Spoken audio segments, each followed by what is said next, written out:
we could all agree or disagree when it comes to this type of thing, but there was a January 6th committee that actually looked at the overall situation with Trump and the overturn of the 2020 election. And according to them, there was a 7-part plan to overturn the election. Like I said, I'm not saying it's true. I'm not saying it's not true, but this is what the findings, this is what came out in the findings. So, number one, Trump had acknowledged that he lost the 2020 election, but spread misinformation to the American public and made false statements claiming significant voter fraud that led to his defeat. Number two, Trump planned to remove and replace the Attorney General and Justice Department officials in an effort to force the DOJ to support false allegations of election fraud. Number three, Trump pressured Vice President Pence to refuse certified electoral votes in the official count on January 6th in violation of the U.S. Constitution. Number four, Trump pressured state lawmakers and election officials to alter election results in his favor. Number five, Trump's legal team and associates directed Republicans in 7 states to produce and send fake alternate electoral slates to Congress and the National Archives. And number six, Trump summoned and assembled a destructive mob in Washington and sent them to march on the U.S. Capitol, aka the Stop the Steal rally. Now, when did you find out about the Stop the Steal rally? Well, hold on a second. Let's address something really quick. Okay. The January 6th committee is filled with mostly Democrats and 2 Republicans that are Washington, D.C. uniparty establishment crooks. Okay, I'm not a fan of Dick Cheney, and therefore I'm not a fan of Liz Cheney. And I'm definitely not a fan of Kinzinger. Okay, so that's number one.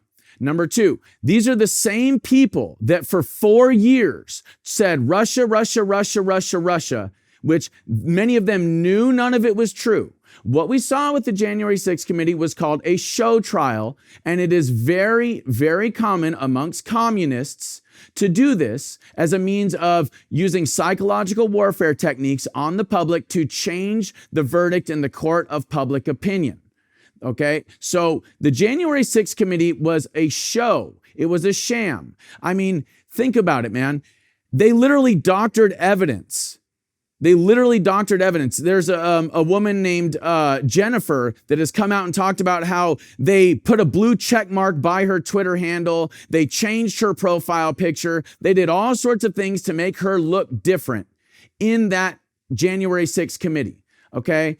And another thing, they also touted this notion that the officers were killed on that day, when it has come out quite clearly that Officer Sicknick was not killed on that day, and that the other officers that they were saying were killed on that day actually committed suicide shortly thereafter. And I don't think it had anything to do with January 6th. I think it had everything to do with these officers quite possibly receiving indictments from the DOJ. So we cannot trust proven liars to tell us the truth. If we do, we are fools. And it's much easier to fool people than convince them they've been fooled.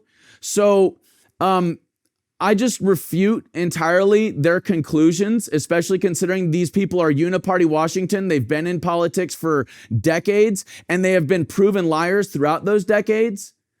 Now, to answer your question, when it comes to the 2020 election, when it comes to Trump, when it comes to all this January 6th stuff, and tell me if I don't answer your question here.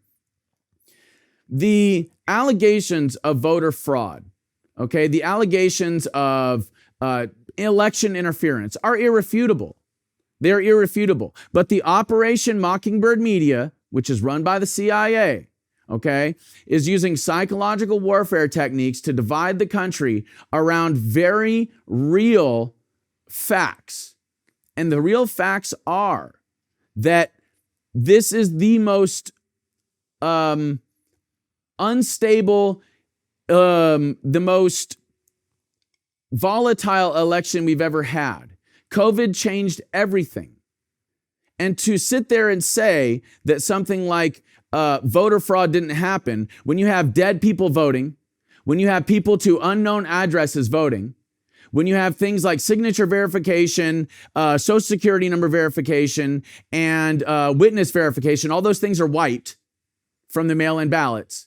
And then to say that we don't have voter fraud, to say that we don't have election interference is just, it's repugnant. Okay, well, Trump announced the Stop the Steal rally. in order to back up his claims of election fraud. At what point did you find out about the rally and decided to go? Oh, yeah. Well, so I was in Arizona where a lot of this stuff was going down. So I found out about it, I believe, sometime in December. Okay. And what made you decide to go to Washington, D.C.? Well, I went to Washington, D.C. in December as well for the second MAGA Million March. And I dressed this way. And no media outlets were screaming or pointing the finger and, QAnon Shaman, it was only because I went there on January 6th that I got the notoriety that I got. But I had been active in politics in Arizona for some time. I went to the Stop the Steal rally on January 5th. I went to a number of them here in Arizona throughout the course of the 3 months, after the election, from November, December, and then into January.